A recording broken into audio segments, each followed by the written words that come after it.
Welcome to the Devil's Work podcast, the podcast where a couple of dirty birdies watch the most cockadoodie movies in the world so you don't have to. I couldn't find a way to work it in That organically, was but great. cheese and rice. So, aw shucks. I know it's so Frickin' good. heck. So funny. Oh Today, man. we're talking about a true classic and Oh an man. all-timer, if I may say so. Yeah, This this movie's is insane. the 1990 film based on the 1987 novel by Stephen King, directed by Rob Reiner. Baby, we're talking Misery. Oh yeah. I'm ScyShow that skeptic, by the way. We watch the world's most fucked up movies. Tell them back to you. Excuse me, And then cockadoodie. You're a real so dirty birdie, buddy. All right. this is really in line with like I was thinking about it, I was like, this is a very like poetic film. There's a lot of like beautiful music, like ambient scenery and stuff like that. It's just a vibe. Like it's really good. I Yeah. will say, not out of line in, for what we do here at the show. Really nice Sunday watch. hmm Sunday night, like a Sunday morning watch. I was like, hey, this is pretty chill, man. I had my food. When she said a Sunday kind of love, what she meant was someone who would break both their ankles to stay with you. The fucking board, dude. I forgot about it. It's so crazy. Like this movie, and I was gonna say, I don't know if I have seen it prior to this full watch, but I know Hmm, if I have it, it's interesting. been a while because I didn't remember like a lot of it. I was like, it's a lot bloodier than I remember. Yeah, I was gonna say, I just took it as a matter of fact that you had seen it. Yeah, no, that's what I'm saying. Well, because it's one of the most referenced movies, like possibly of all time. You know what I mean? Yeah. Like it's just one of those that you've always heard about, but never like, I guess in my case, had never watched. But I think I Mhm. had seen it, which probably was really high, like I was today. Um, Like you but, should be every like day. exactly. But I like this everything I was hearing from I kept telling people that we were gonna be recording this episode soon, and everyone was like, "Oh fuck, man, I watched that shit way too young." I watched Me like too. everyone, yeah, Me too. everyone's This like was haunted by it. like this and Shawshank Redemption, and I Oh wish I could man, think of like a good third one, but those are yeah, like two of the first like intellectual like grown-up movies that I yeah. watched. Because what's scary about this movie is not like a monster chasing you or some magical shit happening. This is like not necessarily plausible, but this is like it could happen. Yeah, It exactly. could Yeah, I think it's happen. plausible. Yeah, Yeah. Well, no, I just absolutely. mean it's not like highly possible, you Yeah, know. yeah, It's yeah. not I'm like just happening saying. every day out there in the streets, but like, maybe Yeah, remove the fame element and yeah, it's yeah. happening every now and Yeah, exactly. then. It's an interesting one because I was saying like there's it's not out of line in like the type of style that we did for like the Changeling. Like that Mhm. type of movie that we That I saw, you was know what I mean? really thinking about the change thing while watching this movie, Mm-hmm. especially when they Mm-hmm. introduce the sheriff. I was like, Oh yeah, a 100%. cab, but I might shed a tear when I kick the But chair out from under you in particular. Yeah, Buster. Yeah, yeah, yeah. That's you're that's so Like good. you're part of the problem, but Absolutely, absolutely. I will not be That was so propagandaed. good. Absolutely. Not in this 100%. house. Yeah, no, I did appreciate a lot of the not there was a lot of more nuance to the characters and I straight up did not remember a lot about like her character. I just remember that she was crazy. There's a couple layers that I think I Hmm. just didn't get because I was so young. I'm like the last time I saw this movie might have been like as a teenager. I've Yeah. seen it like two or three times before this, and Hmm. it obviously is stuck with me as like, oh yeah, this is a good movie. Like Yeah. this was a Yeah. pocket pick. I waited so long because I was like, I know this is a good one. For sure. For The sure. other ones I Yeah. can experiment here and there, but when I know I need a good one, I'll always have this, and today's the day. Exactly. Yeah, 100%. I mean, fucking Kathy Bates alone, hmm dude. Like, but Jesus Christ. Did you Both of realize? them powerhouses, man. I didn't realize until like a moment ago that Lauren Bacall is the literary agent. I don't know who that is. She like starred opposite Humphrey Bogart in Oh, wow. like most of his movies. Holy Like shit. they were paired together a lot. Oh, I didn't know that. Wow, that's She crazy. was like a, I guess 40s and 50s Yeah. noir like Yeah. dame, you Makes know. sense. Yeah, that's fun. She She'd has a walk in and be really like, "Someone killed my husband." yeah, Oh, exactly. hoot a toot toot. Oh dear. Guess we better go get an egg cream and soak about it.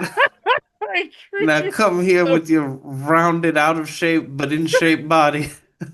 However, that Family Guy God, joke that family goes. guy's stupid. When he's like, "Hold on, he looks like he's strong," and then he goes, "Ugh." He's like, "Nope, he's out of shape. Let's get him."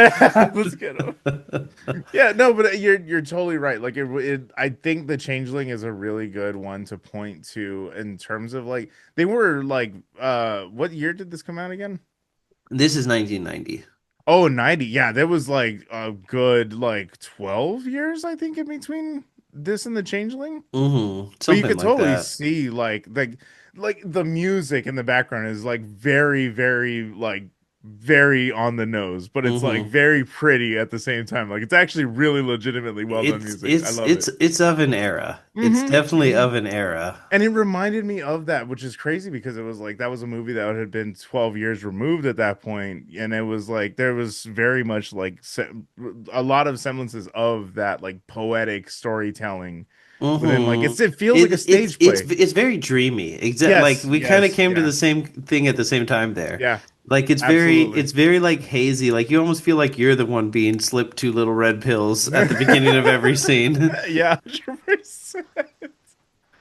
Yeah, yeah. It's a but this is a really really fun one. I mean, hmm and obviously we had to do this one as an homage to the late great Rob Yeah. Reiner. Like this was Yeah, it's tragic. That was yeah, absolutely fucking tragic, man. super tragic and just the specific way it went down Yeah. is, horrible. And the way that certain people in positions of power who should have some Ugh, fucking tact, yeah. what they said about it and all Hmm. these things. So, Disgusting. yeah, it just Yeah. kind of felt like the combination of I hadn't done this one yet and the timing. And I'm like, Hmm. well, what better time to pay tribute? Yeah, and by all accounts, I mean, shit, seems like a good dude. hmm Like all around. I also didn't even realize it was a Rob Reiner film Yeah, yeah, yeah, yeah. until Yeah. very recently. Hmm. It's Um, so vastly different, but also like has all of the like hallmarks of his mhm. movies as Yeah, well. yeah. It's so funny, yeah. But also, I think this might be the very first Stephen King movie we've ever done on the show. I don't think we've Ooh, ever done a Stephen King it's story. it's possible. Yeah, I think it if is. I am not mistaken, I believe that this is the very first Stephen King property that we've ever covered on Yeah, this show. I think you're right. I'm taking a quick glance at the list here, and yeah, this is the first Stephen King joint that we are Hell covering. yeah. Definitely not going to be the last either because I really want to do the long walk. I Mm. really want to do that one. It's so good. But again, not like I don't know, like with Stephen King, it's interesting for me because I really enjoy the properties. I love the stories because of the characters, obviously.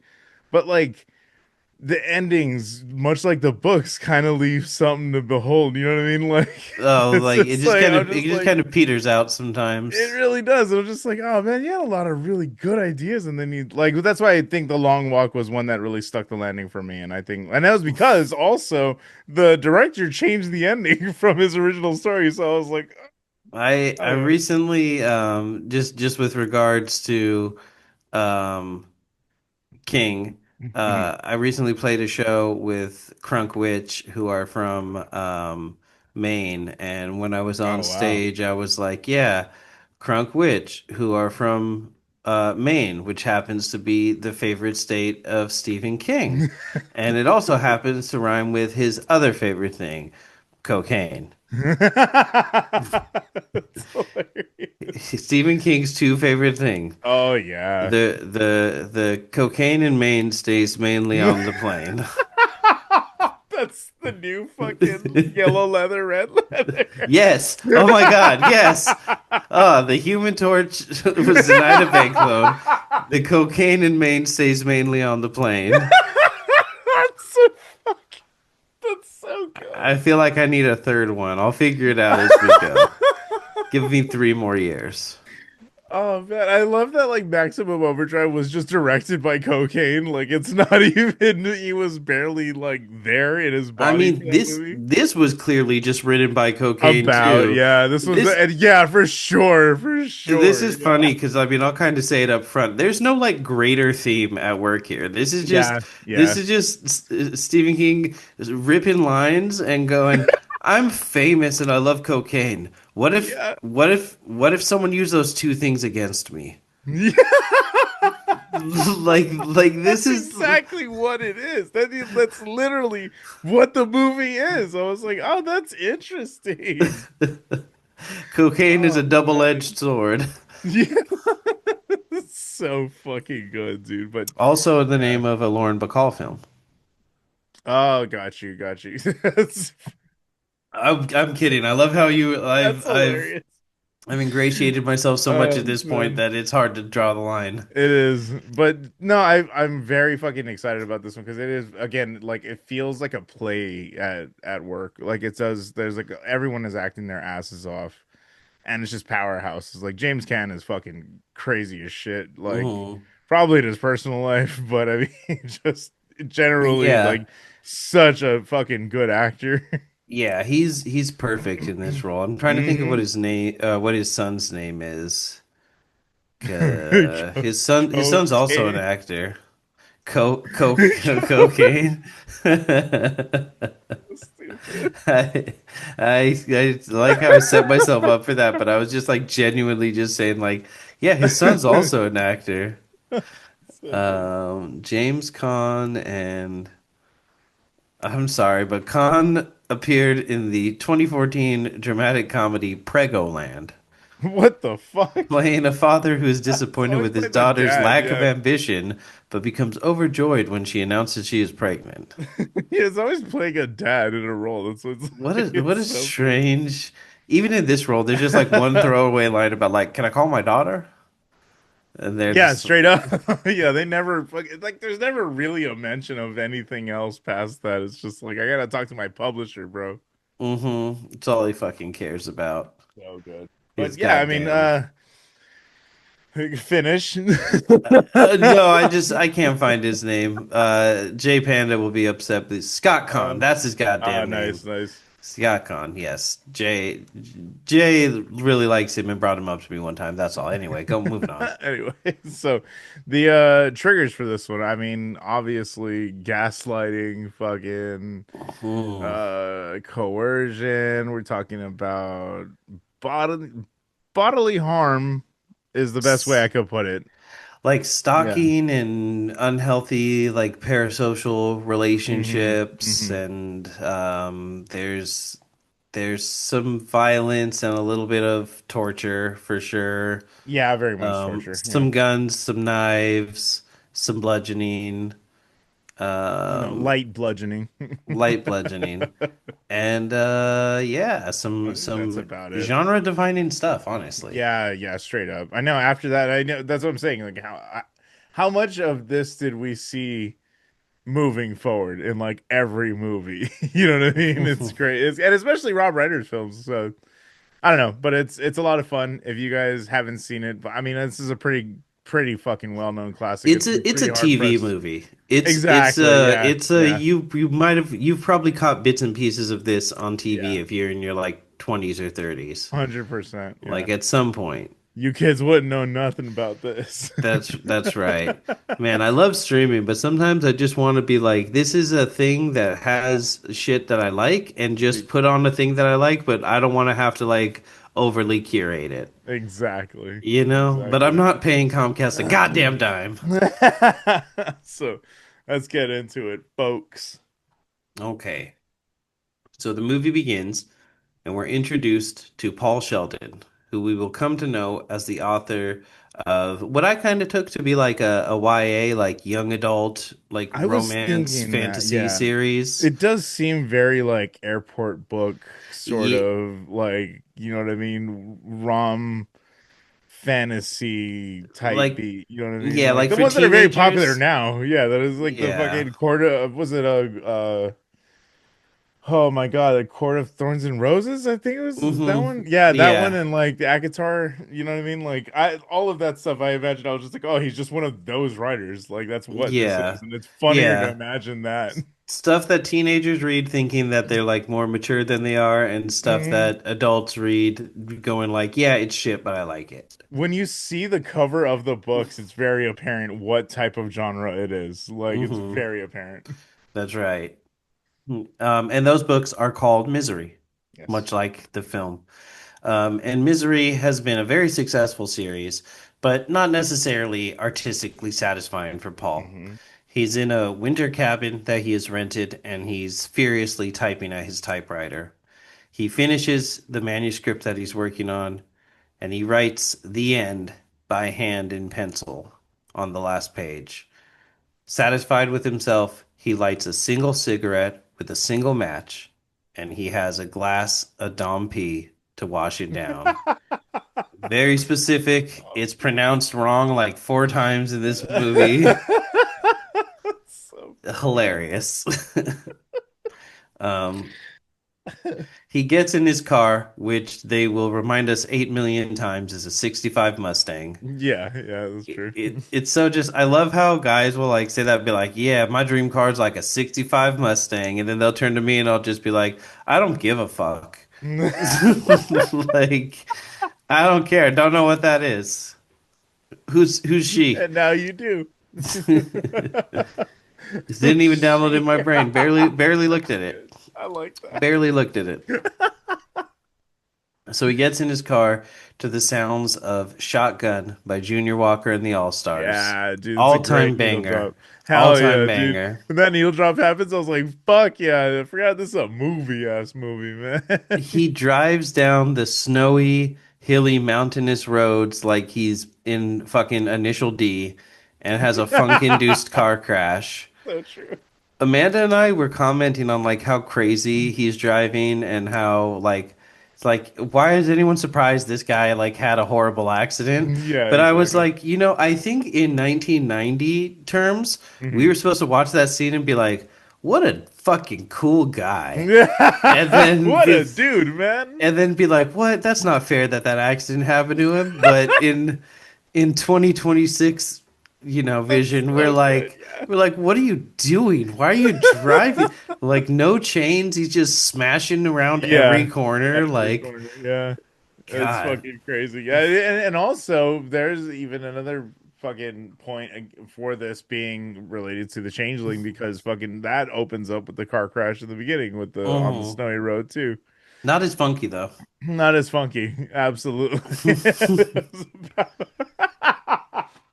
So good. It's about 70% less funk. Hmm. We get a flashback of Paul with his agent, played by Lauren Bacall, Hmm. discussing how much his leather bag means to him, that he has the manuscript in. We saw him put it in his bag before he left. And how much he feels misery has both been a monetary gift and a creative curse. He says he plans to move on to a new project soon, something he can actually be proud of. We come back to the present to see a bloodied and gobsmacked Paul pulled from the wreckage and given probably unnecessary CPR by Yeah. some rando with a crowbar. It totally is. She just straight pries him out. Immediately. Like I don't think he needed CPR. I think his lungs were fine. Um, It's so good. this person picks Paul up and easily army carries him away, Oh yeah. which is so funny when when you actually compare the sizes between them. Hmm. It like it's kind of strange that she has that, but I guess that's just farm strength. Just yeah, fart exactly. That's exactly what it is. Farm strength is so good. Paul awakens to an unfamiliar room and repeatedly hears, "I'm your number one fan. I'll take good care of you. I'm your number one fan. I'll take good care of you." We meet the owner of said voice, Annie Wilkes, and she again I affirms think that she is his number one fan, that she found him on the roadside, and that she is also a nurse. So she's going to be able to take care of him.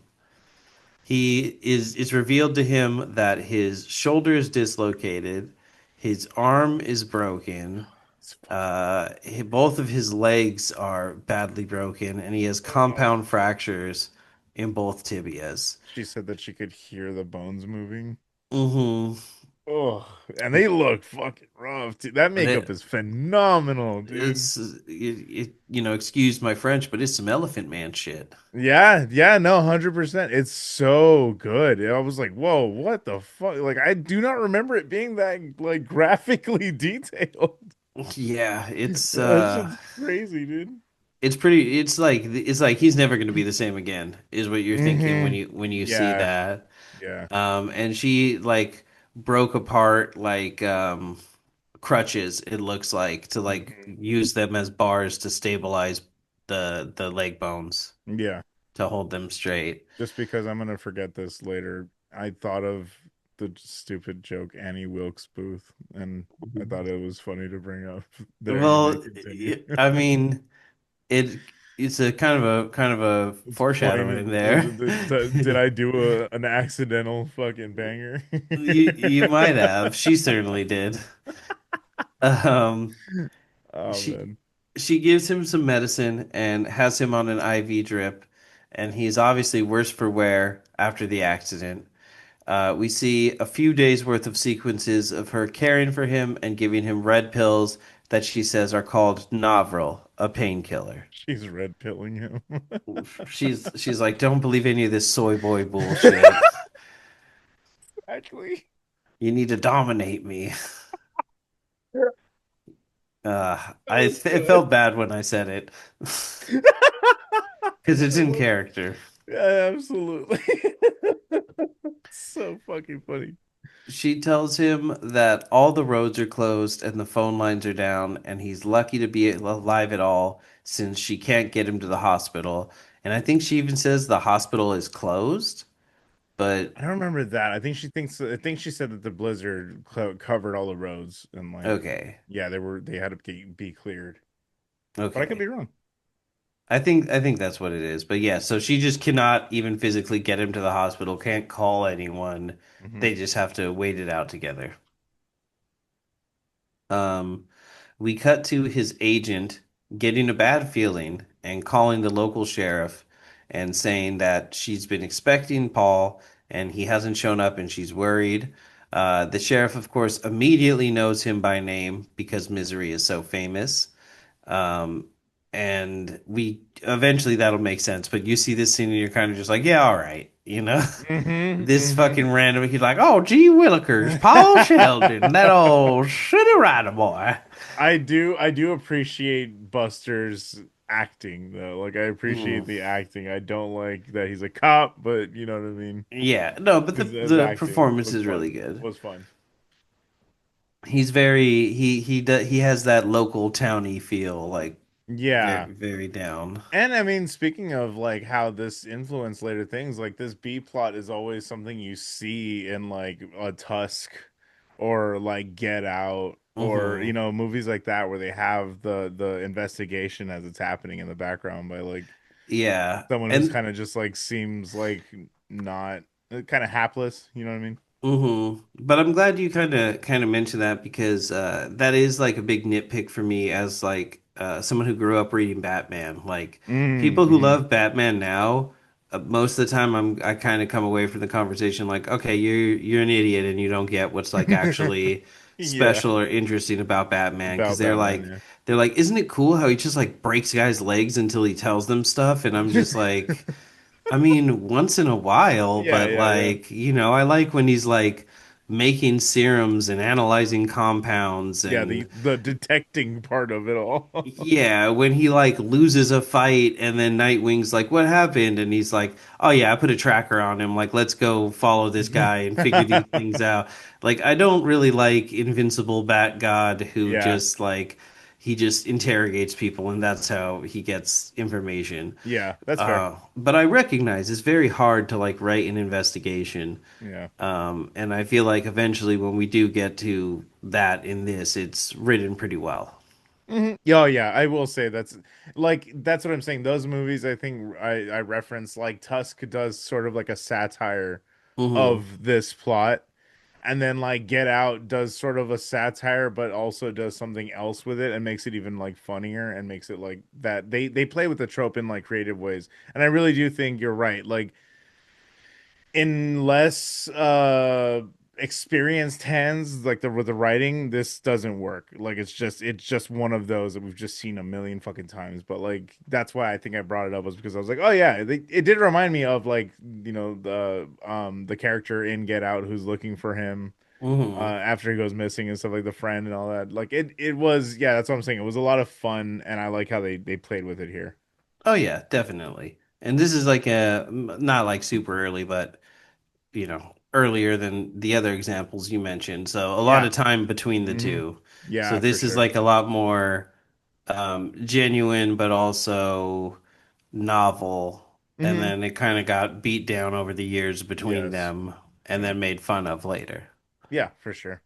Um, and so she tells him that Paul had checked out of his hotel a few days earlier and no one had heard from him since. And the sheriff says he'll put the name through the system and writes it on a post-it before hanging up and slaps the post-it on the wall behind him. So at this point, you're just like, no one fucking cares. He's not going to Yeah, do anything. exactly. Yeah. Yeah, he does Uh, not give a shit. I think in the last movie we watched, we had a scene like this, but we cut to Annie shaving Paul with a straight weight Oh, razor. dude, that's such a good scene though. It's just always psychological horror, man. Like Hmm. it's just not Hmm. happening. I'm not letting anyone do that to me. Exactly. Fucking even myself, I'm okay. Yeah, exactly. Even I'll myself. deal with the millimeters of scruff that I'll never get away. It's okay. It's all right. Yeah. Yeah, it's such a really, really tense scene though, obviously. I love it. It's so Oh much yeah. fun. And while doing this, I'm just going to cut to the chase here because she explains it in a different way, but Hmm. essentially she explains that she's been stalking him, that she knows so much about him and is such a big fan. She knows that he always rents this particular cabin at this Yeah. particular time of year to do his writing. She said that she would come and watch the light in his cabin from afar, wondering what he's doing So inside. so blatantly and just so nonchalantly. It's so While crazy. holding his life in her hands. Yeah. And she said that she even saw him leave the cabin that day and followed him to where the accident happened. Hmm. And that's how she was able to save him. And she also says that she knows all eight of the Misery books by heart. Hmm.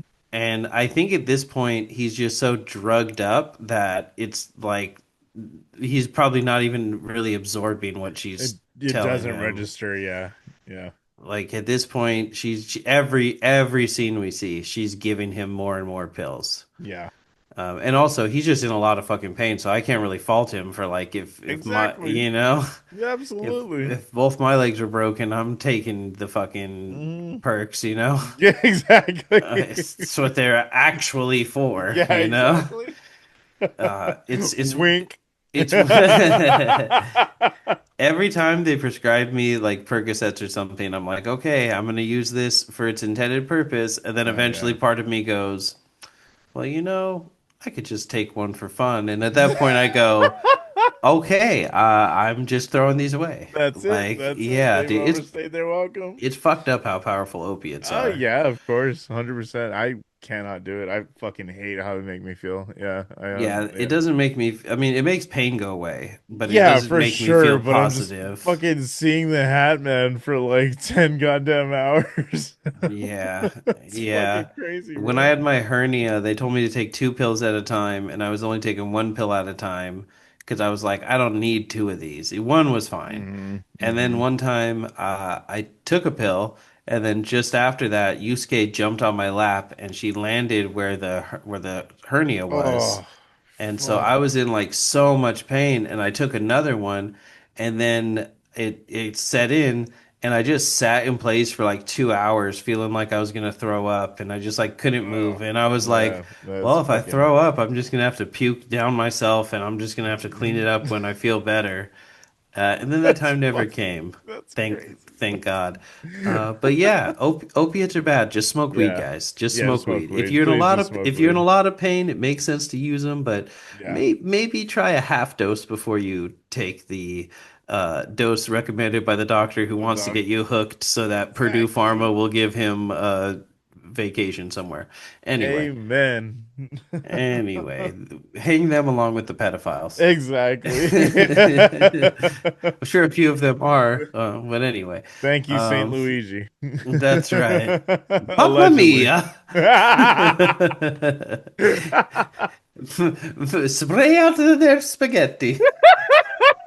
All this sauce. Wow. So good, dude. Oh man. Mario. Um, and now we get copyright struck by Yeah, Miyamoto. exactly. Now, yeah. Now they come for us. I crossed the line.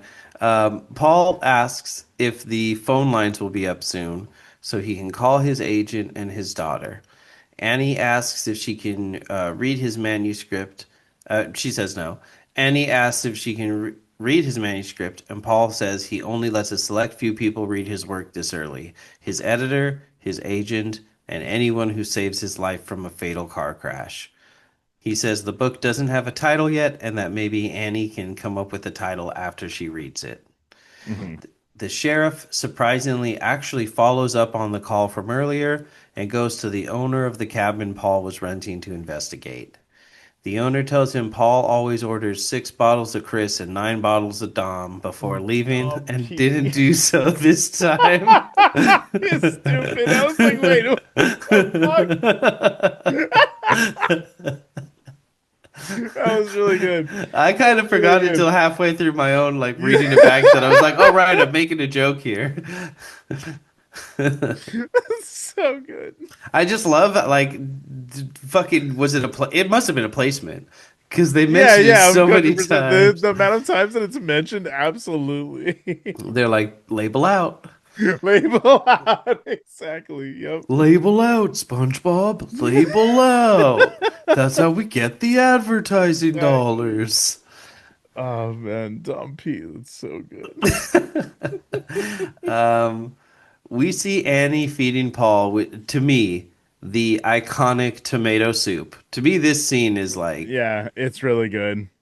um, yeah, very iconic. Yeah. And while feeding him, she tells him, I really like the new book, but well, no, no, no, no. Who am I to criticize? I'm not going to say anything. I'm not going to say anything. And he stops her as she's trying to feed him another spoonful and says, "No, like, tell me, what do you think? Like, Hmm. I want to know what you think." At this point, he believes that there's like a friendly element here, and boy, is he wrong. Oh man, should not have opened that door. Should not have opened that door. And she breaks down and begins spilling the soup and shaking the bowl as she tells him that she can't stand all the swearing in the book and how impure it is. And she has a cross around her neck, and we see Oh, some Jesus yeah. around the place.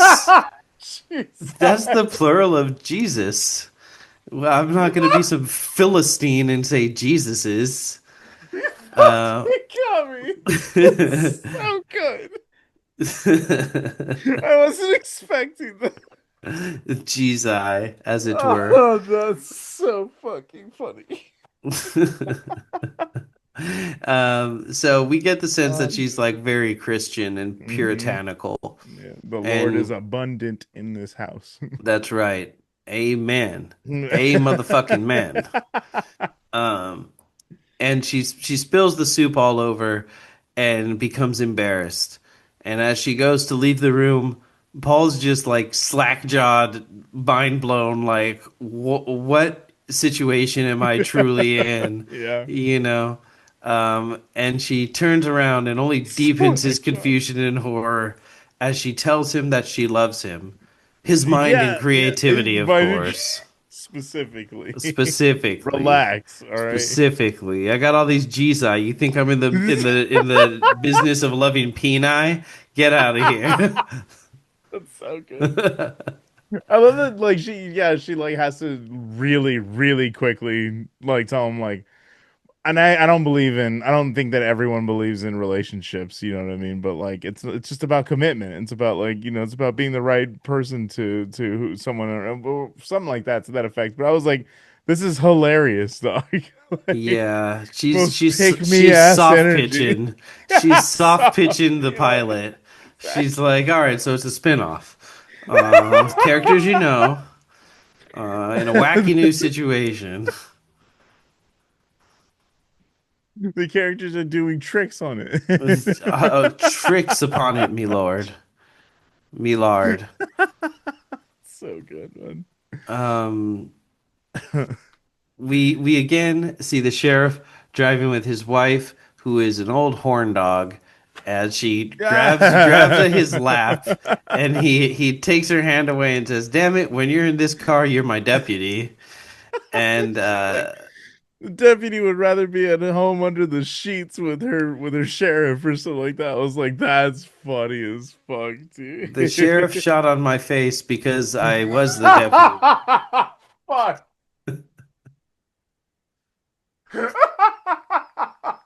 Fuck off. That's so good.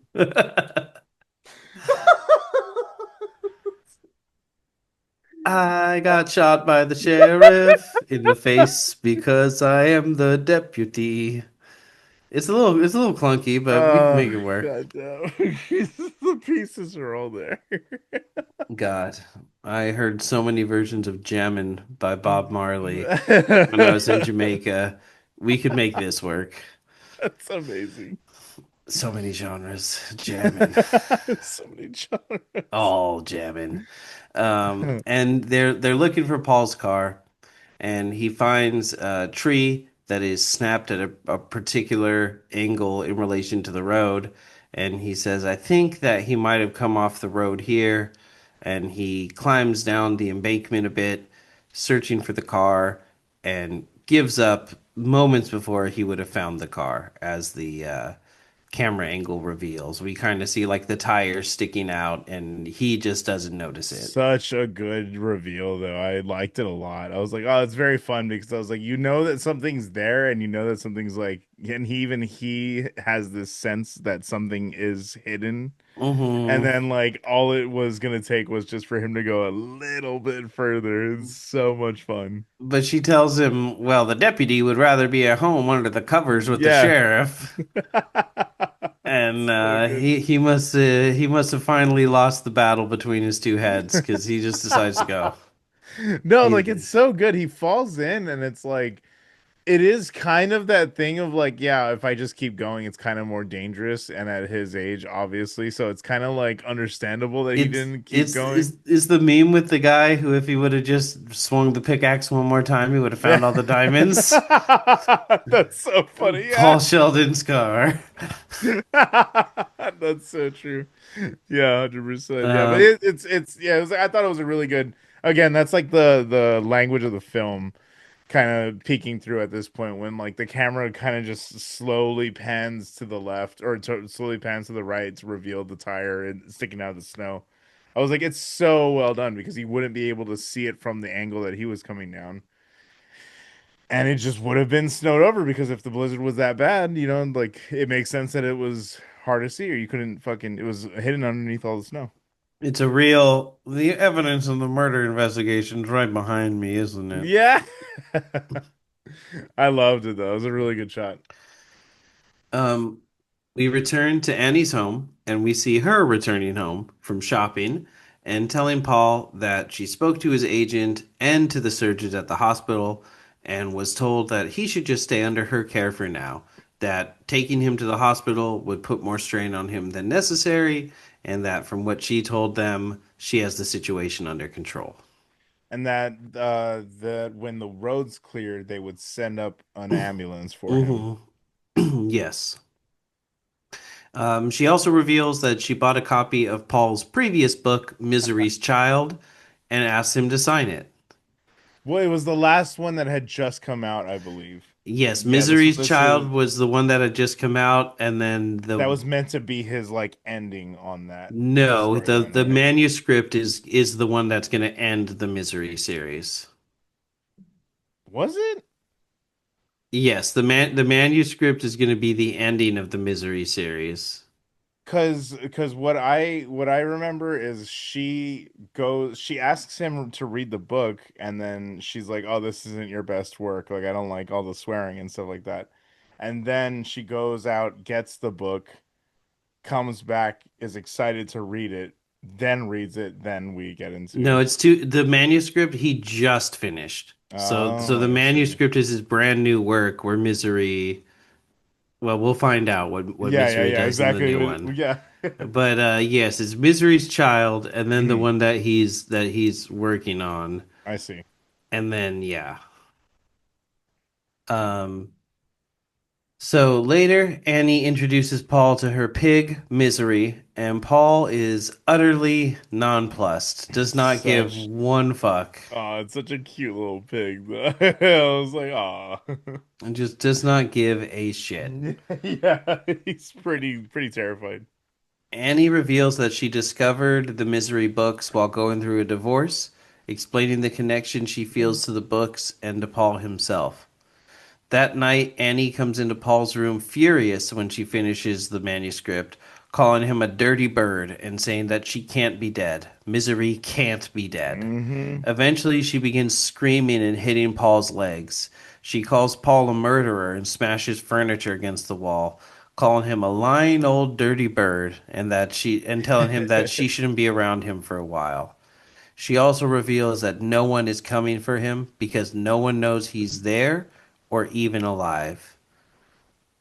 She Such leaves a him. crazy fucking reveal too that she just like It, blatantly tells him like, "All right, and don't think that anybody's coming for you because I it just lied really about is. all of that." I was like, "Oh, You can tell from the beginning something's wrong with her, but he's oh in so yeah, much yeah, pain and he's taking the drugs and she's very like much, saying yeah." nice things to him. It's Hmm. really not until she drops the I love you on him where he starts to go like, I think something's Yeah. fucked up. Even her like telling him, I've been stalking you, and she basically told him, I caused your accident. Like Hmm. Hmm. that, if you're not, fucked up on drugs and have two broken legs, I think you'd have the brain power to go, oh yeah, you fucked with my car, and you Yeah. followed me because you knew it was a matter of time before something happened. Yeah, and I really like that. I didn't like. I would just say like, I found it odd to hear like the Italian slur that she throws out randomly when she's Oh, trying to so praise red. him. I When was like, what the fuck? That It's was like, when she was whoa. talking about the swearing. She's like, "Why are they just talking like any old?" Yeah, Fuck. I was no. She like, was no. What she was saying was, she was like, "Oh, what's the thing that guy did? He painted that chapel or whatever." And he's like, "Oh, it's the Sistine Chapel." "Yeah, And she's like, "Oh, it's yeah." this and that are the two perfect things in the world." Look, I'll go on the ledge here because my sister just did our 23 and me. I definitely have Italian in me. I can say it. It's kind of a funny sentence altogether just to hear an idiot say, it's like that Dago who painted that ceiling. Like, Yeah, I was excuse like, me? "What the fuck, dude?" I was like, Excuse "What me? in the fuck?" 1/6 Swiss Italian. Yeah, there you go. Um, That's so good. um, Yeah, Fucking so I did a quick look up and you're right. The manuscript is gonna be his first post Misery book, yeah. and the book where Misery dies is Misery's Child that she just bought. That she So just, yeah, she had just so, gotten. so yeah, so she didn't like his new manuscript, which in the novel Misery, the Mhm. manuscript we find out is called Fast Cars, which it sounds like it deserves what's gonna happen next. Yeah, exactly. Uh, It sounds like he was just like planting the seeds for Maximum Overdrive. Pretty Oh no, much. this would have happened after. That's right. This would have happened after. I forget. Yeah. God, it's hard to on a long So enough funny. I know timeline, it's everything's timeline. cocaine. Yeah, it's that's so fair. So fair. She uh she leaves him. She just leaves in the middle of the night. We just see her truck drive away and Paul tries to escape and You know, it's a gradual process. It takes a couple minutes for us to see it, and you're just cringing and expecting it the whole time. Yeah. But when he drops his body to the floor and just like howls in Oh, pain, yeah, the way he does it too, like lifting himself like almost off the floor with just one arm because his other mm-hmm, arm's broken and like the entire rest of his body's fucking incapable of moving. I was like, mm-hmm, oh no. yep. God, get Goku in this state, and you're still not taking him. So stupid. I know, I'm just kidding.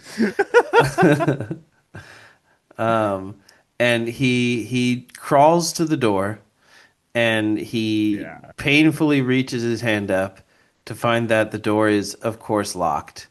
He slumps down, defeated, and passes out in a sweaty, pained Oh, heap. yeah, I forgot he passes out. Yeah. Annie returns in the morning and hoists him back into bed. And she eventually, she like makes a bunch of little jokes and statements about like, "Oh, what are you doing down here?" and Yeah. blah blah blah. And he tells her like, "No, please wait, hold on, wait." And she's like, "Nope, we're doing it right now." And just like Stop very being a baby. abusively, like Yeah. it's like yeah, it's it's like having, you know, a fucked up nurse who's like not listening to you as you're trying to, you know, like Hmm. just give me a second before you Yeah. move me with both my broken legs. Like, let's do this in steps, Yeah, you know? exactly. Yeah. And she tosses him back onto the bed, and she begins telling him that she spoke to God, and she realizes now the reason that he was brought to her. And she has the manuscript, and she has a bottle of kerosene, like lighter fluid, Hmm. and she tells him, "You're gonna burn your book." And he laughs and he's like, "No, I'm like really not going to." And she continues to like berate him while spraying lighter Dude, fluid I all over love him. that scene. That's so terrifying. 'Cause she's like, she does it seemingly on accident at first, and then as she continues, she just keeps gesturing like really hard, and it's just like spraying everywhere. I was like, oh, that's Yeah. fucking crazy, And you dude. know she'll fucking do it. Yeah, 100%. And eventually he agrees and burns the manuscript. And it's just such a symbolically just such a fucked up thing to see an author have Hmm. to specifically burn his book, Yeah, you yeah. know. Because even if it was a piece of shit, it was a piece of shit that he worked on for so It was long. a It was piece of like shit that came out of his turd cutter. his turd cutter. That's fucking disgusting. The horror the first time I was with someone who said, "Look at the turd cutter on her." What the fuck? Why? I hate that I had to That experience that, person's a but sociopath. What the actually should be locked up. Love you, Doug. straight to But jail. boy did it make me laugh. You never see that one coming. Oh, that's so funny. But yeah. The pair hears a helicopter overhead, and we cut to the cockpit where the sheriff sits. He's looking at all of the farmhouses nearby as they go overhead, searching for Paul's car or any sign of Paul. And he remarks that Annie's pickup is no 65 Mustang before giving up the search for the day. Hmm. Yeah, they were on specifically looking for his car but couldn't find it, and it's so crazy because it's like he's always right above her, right, or like near her, like right, just missing her, and it's very fun how they play the little like cat and mouse sort of game. Yeah, he's like not quite figuring it out yet, but you can tell it's Hmm. kind of like it's just bothering him. Like he can just Hmm. tell he just has that feeling that something's not quite right. Exactly. Yeah. Even well, I was gonna say we haven't gotten to the car, but yeah, let's get to the car. Um, so Annie again leaves Paul alone, but not before gently placing his Novril pills in his hand. He looks at the pills and realizes she's trying to get me addicted to these. She's like, these are going to give her more control over me if I don't stop now. Hmm. And he says that with looks. This is not Yeah. dialogue, you know? Exactly. Yeah, it's conveyed really well. back in the pre-streaming era where he didn't have to say, "I'm looking at my pills and thinking about what to do with them," because half the viewers are in the other room folding laundry. Exactly.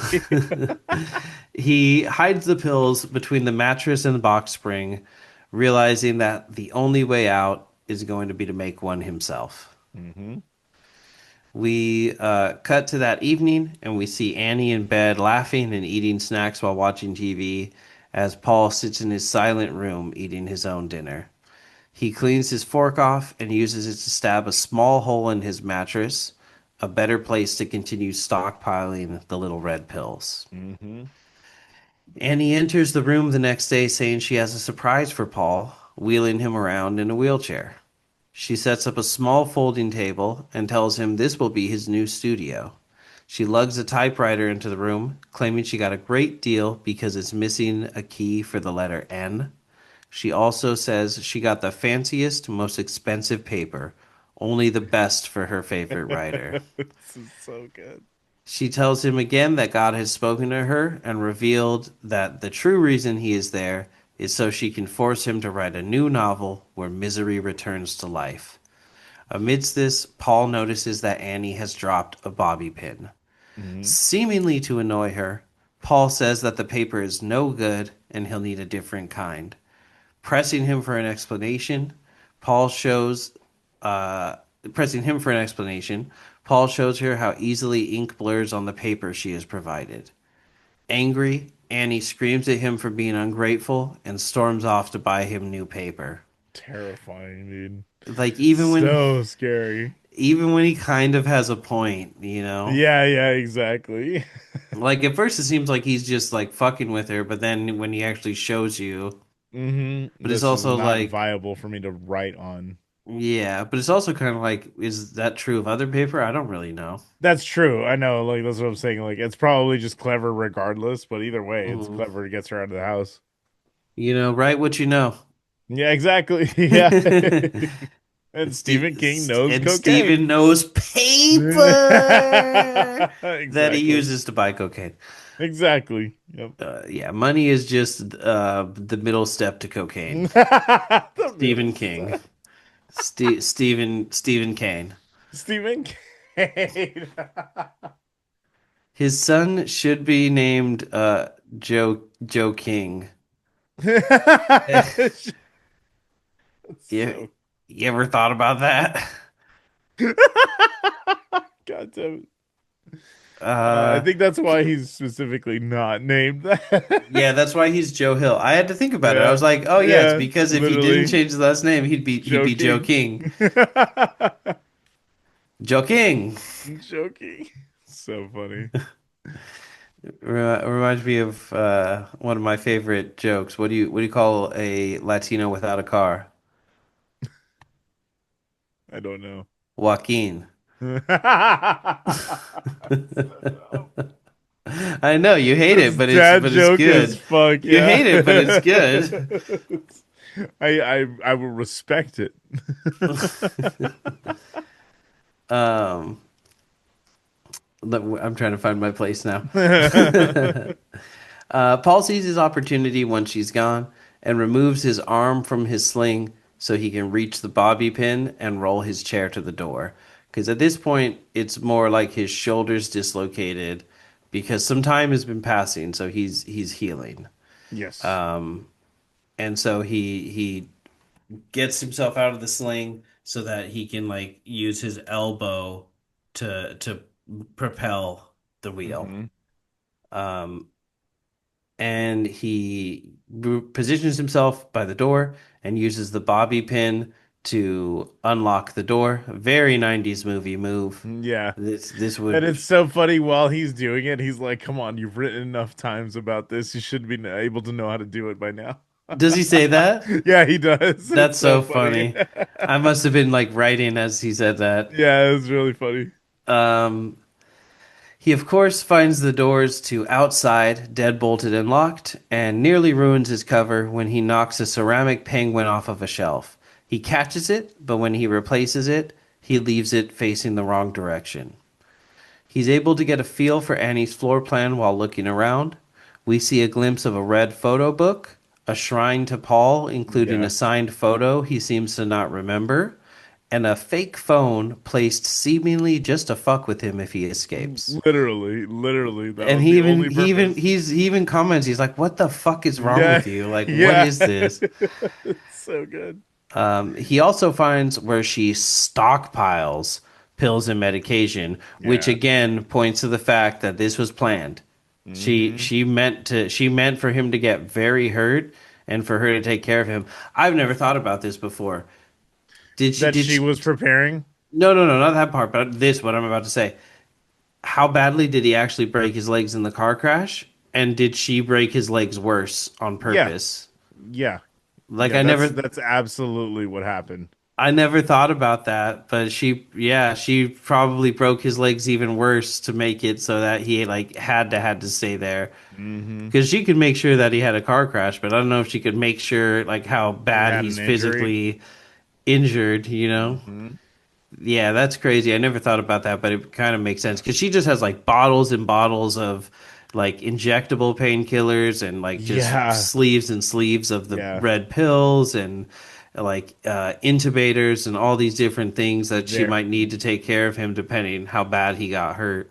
So it was all predetermined. Like all of it was 100%. Yeah, like she Yeah. again because the fact that she led with, "Hey, I was stalking you." It's like, "Okay, so you just curated the whole thing? Okay, that's fucking Yeah. wild, dude." And I think at that point he was just too high for that to even make sense to That's him. exactly He what, was just yeah. like, "Oh, good thing you Hmm. were there." Hmm. Ah, doing the Fentanyl in bed. That's so funny. Um, he steals an entire sleeve of pills and hurriedly returns to his room when he hears her returning. He realizes at the last moment he left a door open and closes it, gets back to his room, and repins the door shut just in time for Annie to find him sweating and panting. Surprised, Insane. Annie asks what's wrong. Playing his part to a T, Paul barks back, "You know what I've been doing. Sitting Yeah. here in pain, needing my pills. I need my pills." Knowing what she's hooking him on, Hmm. Annie eventually acquiesces, and because she says, "No, I'll put you in bed first," and he says, "No, I need the pills first," because he hasn't totally hidden the pills he's stolen. They're sticking out of his waistband, and he just has his hands covering it for the Yep. moment. So eventually she acquiesces and she leaves the room. He hides them better, and then eventually she helps him back into bed. We see the sheriff in the chopper again, but this time he sees Paul's car sticking out of the melting snow. We see a small press conference held where Paul is declared dead, but the sheriff notices the crowbar marks on the car from where Annie pried him out. Yeah, I like how he puts it here. He's like, I think she asks him, "Do you think he's dead?" And he's like, "Oh," she says, "You don't think he's dead, do you?" And he says, "Well, he might be, but just not how these people are saying he is." Yeah, yeah. Yeah, Might it's be a an little. interesting little piece of writing. It's yeah, like he's not super hopeful the whole time that he's gonna Yeah, like smash the case open and save the day, you know. for sure. But he's like, oh, maybe it's this doesn't add up. There's more to the story. Hmm. You know, he's got to go sit down at the bat pewter, The bad pew. the bat pewter. He needs his guy in the chair. He needs to be the guy in the chair. I don't know if they ever actually called it the bat pewter, but in my brain, that's what it's always been. With the giant keys that light up, Yeah. that it looks so satisfying to type on that. To type Like, on that. uh, Ergonomic as fuck. my life for a bat pewter. You just put in you're just like, analyze this. Exactly. It's piss. Like, this thing's good. This thing's good.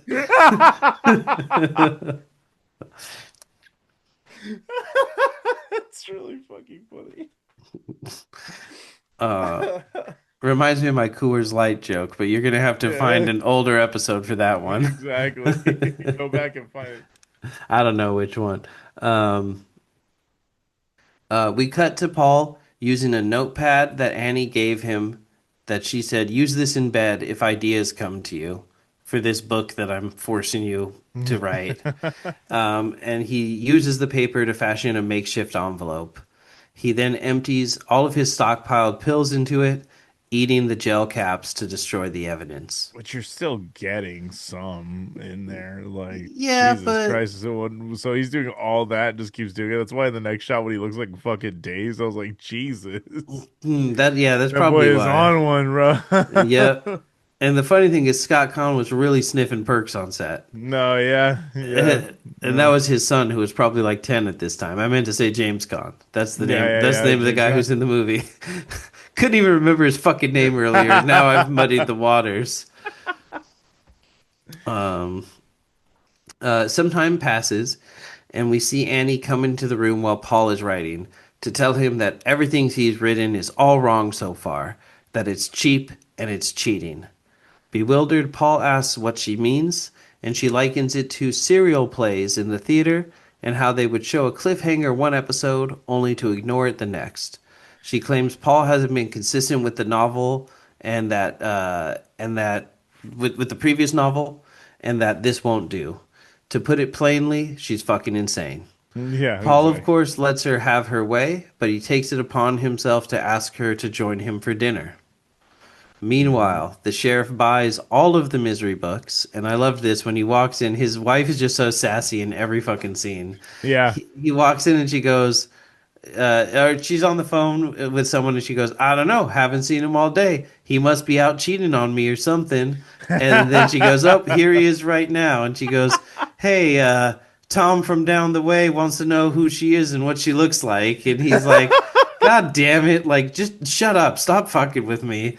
And So funny. and he takes the phone from her and I can't remember exactly what he says, but he just tells the guy like, uh-huh, uh-huh. Yeah, like I've told you a million times, not really my fucking problem, not really a crime. Like deal with it yourself. Bye. So funny. And hangs up on him. Um and then the wife is like, "Oh, she must be a big reader, huh?"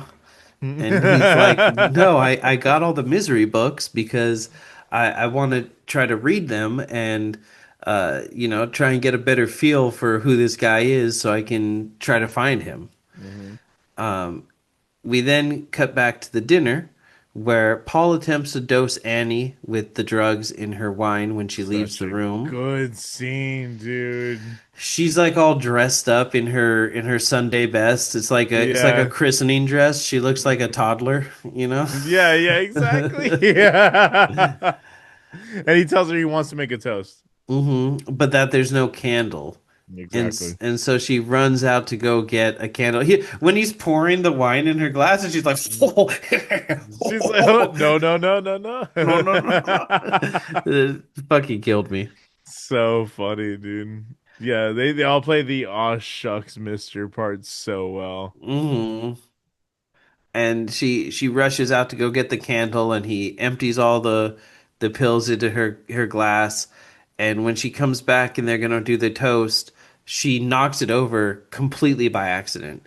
Oh, it's so good. But was it though? Like, was it? You know what Yeah, I like mean? was that ever gonna Yeah. work? Was it even gonna, Yeah, like it's such a good she plays it so well. And it's like once that happens, you just had this like little shimmer of hope and you see it just leave his eyes. Like it's so good. yeah, yeah. It's so sad and he's like so clearly fucked up for like the next Hmm. 15, 20 seconds. Then he has to Yeah. like try to play it Just off and crack that and smile as much as he can.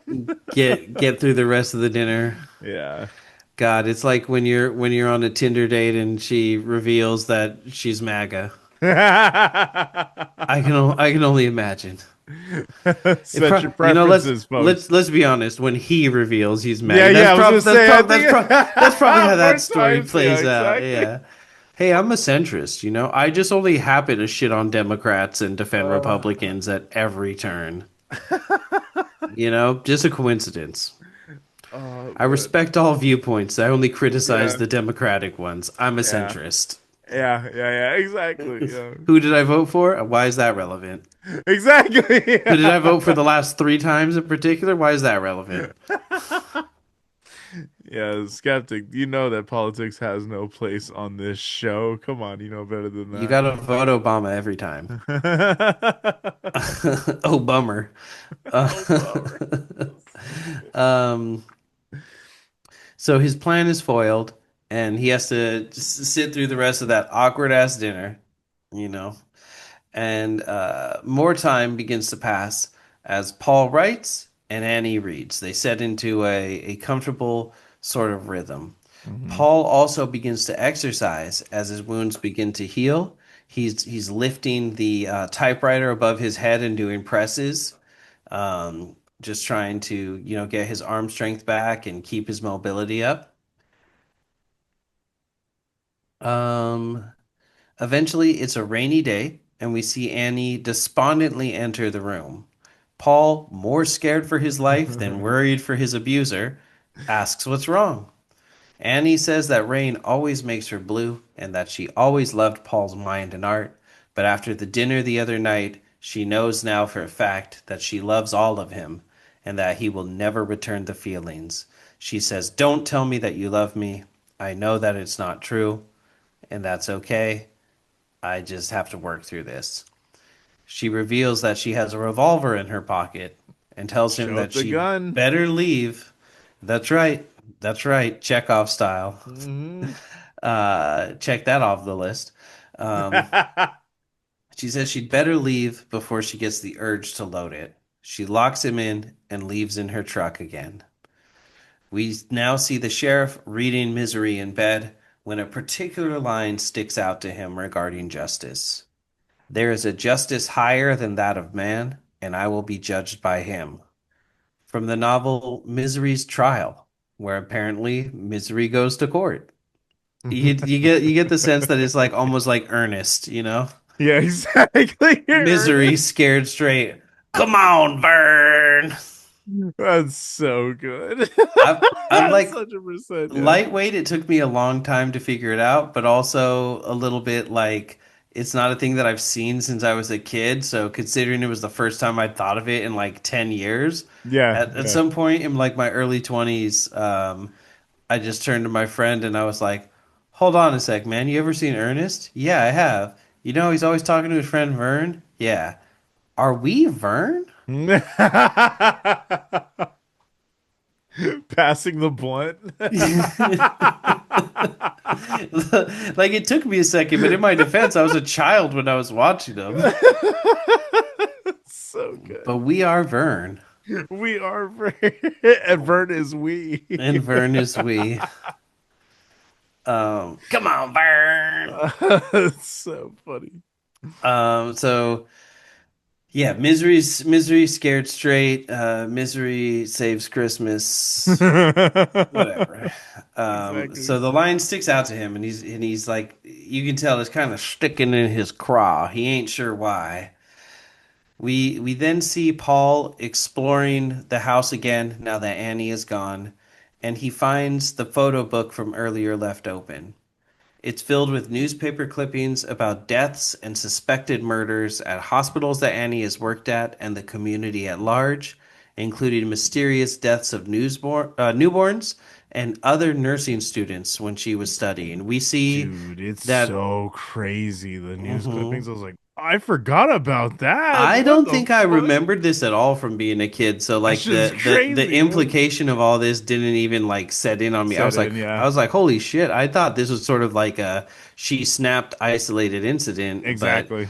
but we get the feeling No, and she the was straight murking implication. kids, bro. Yeah, Crazy. there's articles that say like there's one that says like an honor student at the nursing school died, and then the next clipping is like, oh, Annie graduates with honors, so Hmm. probably she was like number 11 and there were only 10 slots, so she Yeah, killed number exactly. 10. Yep, exactly. Like there's clippings about babies dying at hospitals, and there's like little Yes. stickers and drawings all over them. And Hmm. on the one that says like a second infant has died, there's a little like sticker that says another baby on top of Yeah, it. it's so fucked, dude. There's stuff about Paul in there, so she's a serial killer. Hmm.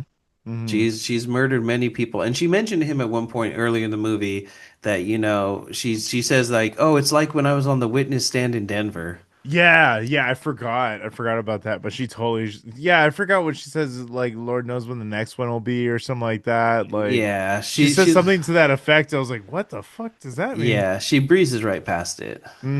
Yeah, it's really well done. Again, it's because it's just like breadcrumbing for the audience, and then the Hmm. reveal is just so shocking. Like, oh shit, Like it goes so badass kids, far. bro. That's crazy, bro. Like you thought that her like stalking him and causing the accident Was was the already extent? crazy. Yeah, So yeah. now with this knowledge, I almost said this earlier, but I didn't want to spoil it. With this knowledge, hmm I don't think it was on accident. I think she knew he was poisoning her. She's a master poisoner.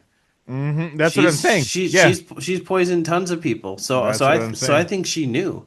I think she hmm just knew, okay, he wants to send me out of the room so he can poison me. hmm That's what he's doing, Exactly.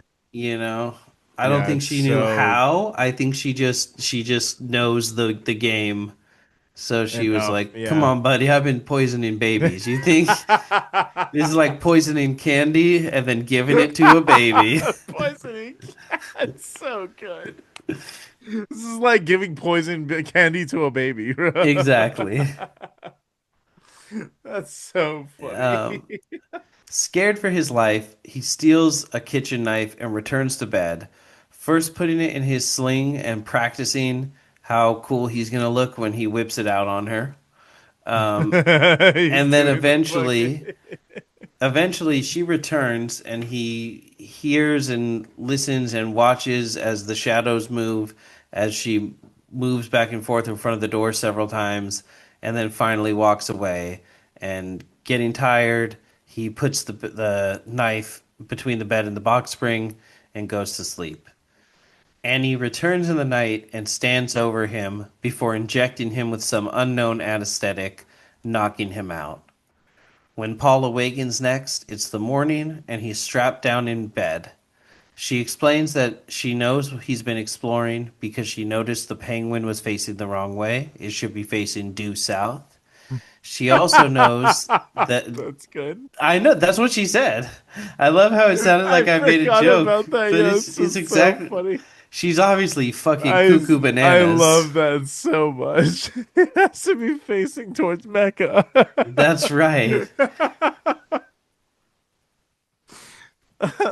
I like wanted to say like inshallah or something, but I didn't want to. I Yeah. didn't want to come. I was like, I don't want to use it wrong and Yeah, be yeah, yeah. insensitive. So That's fair. I That's that's why fair. I like paused for a second.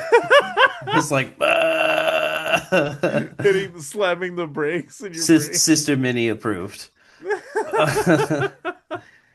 Um, Oh man. And she says that I know you also saw my photo album, and I know that you likely have the wrong impression of me. She tells him Mhm. that she can't have him leaving and telling others what he thinks he saw, and that she's going to punish him the way the settlers used to punish the native slaves they used in the local mines, by hobbling him.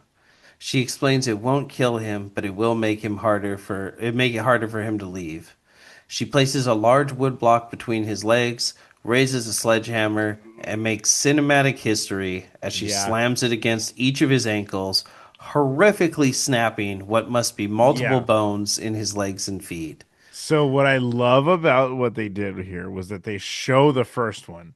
They Hmm. show it had like it just fucking it goes the wrong way. It is fucked. And then the second one, they let you like run with that imagination in your head. I was like, "Oh, that's great. Yeah, That's you just great. It's watch his really good." face. It's really good. But yeah, the fucking like the sound design, the fucking like editing and all that shit was horrifying, dude. It's so good. It's crazy.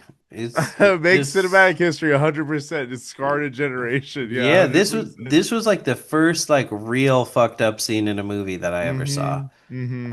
Not counting the sisters attacking in Shawshank Redemption. Yeah, yeah, Because, that's like I fair. said, That's these are fair. kind of like similar times that I saw both these movies. hmm Both Um, Stephen King's too.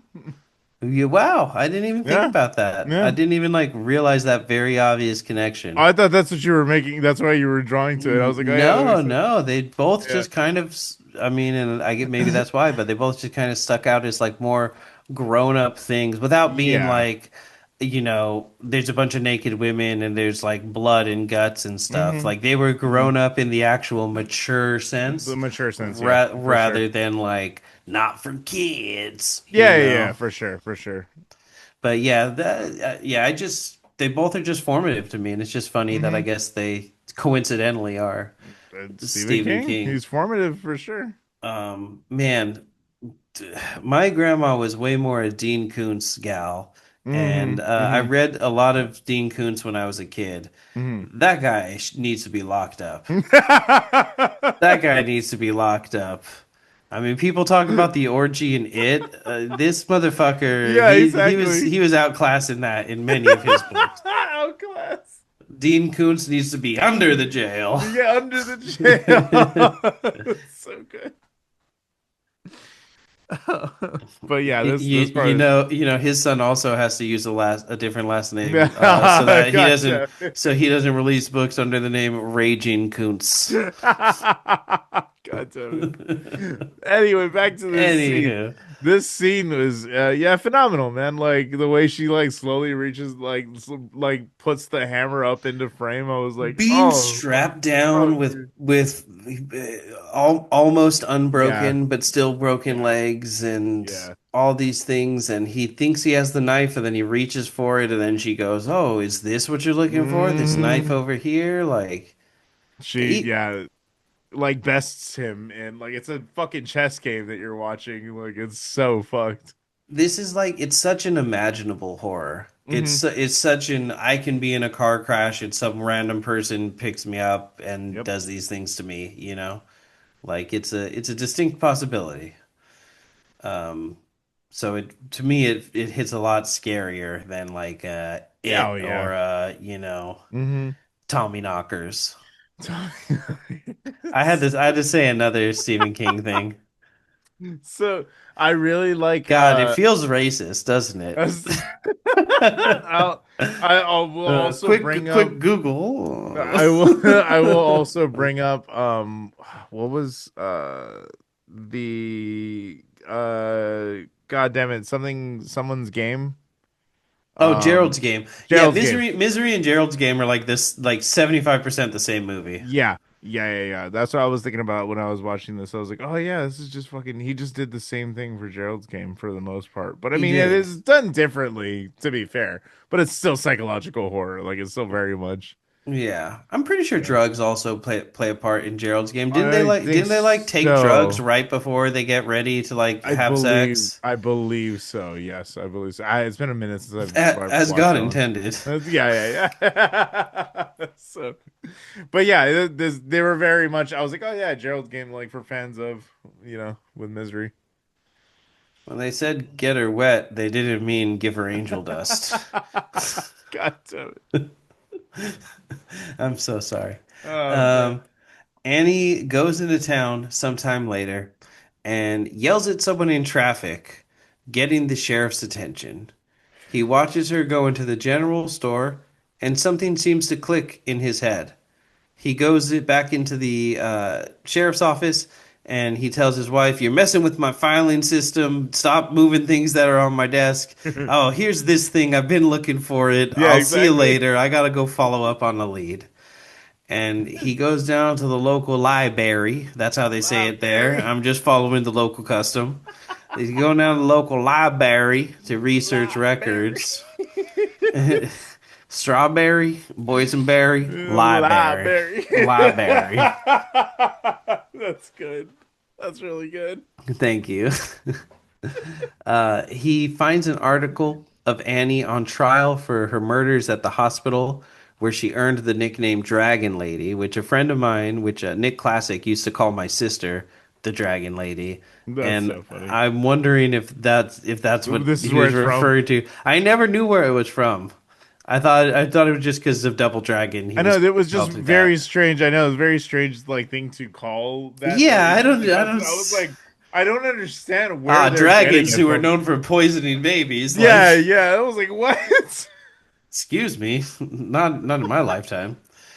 Um, and she had used the exact quote to defend herself in court. It's like almost like the caption of the picture is that she said, you know, there's a higher justice than that of man. I will be judged by him.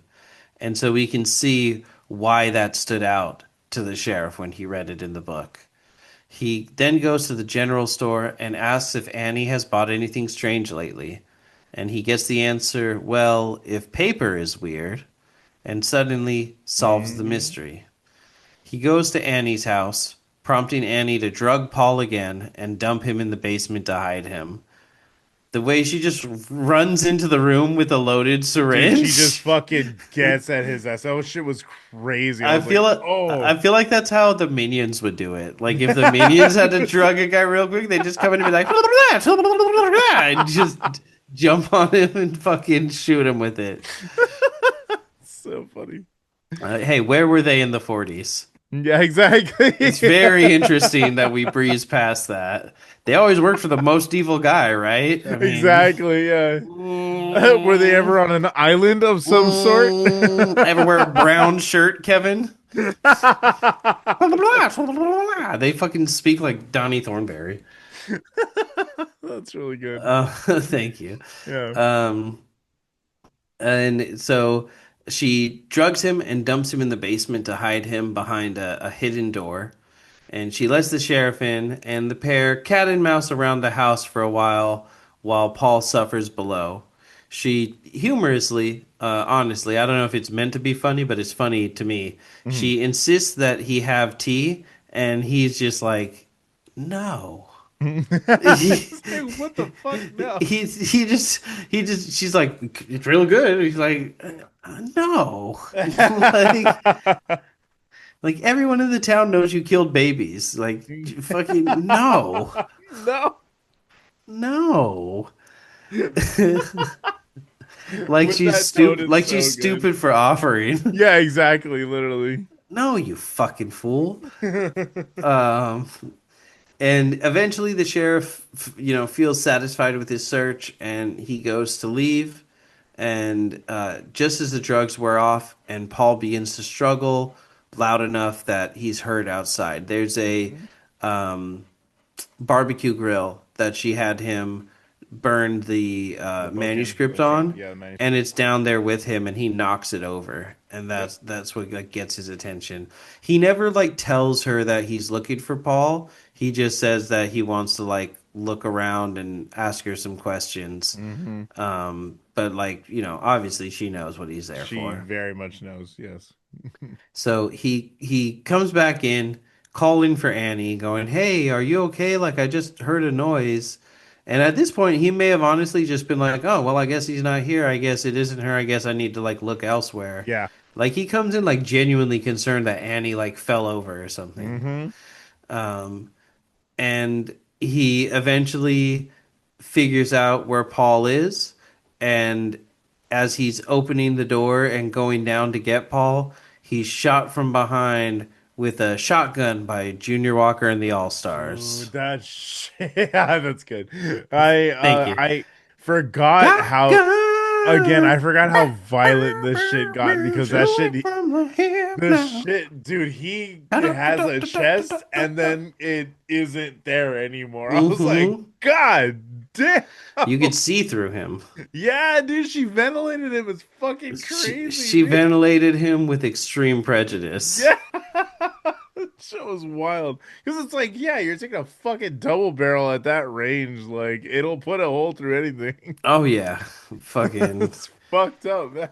yeah. He's instantly dead. That's it. That's Mhm. it for him. This Yeah, they hit well-meaning delete on ass. him for sure. Lean on me. Is that also?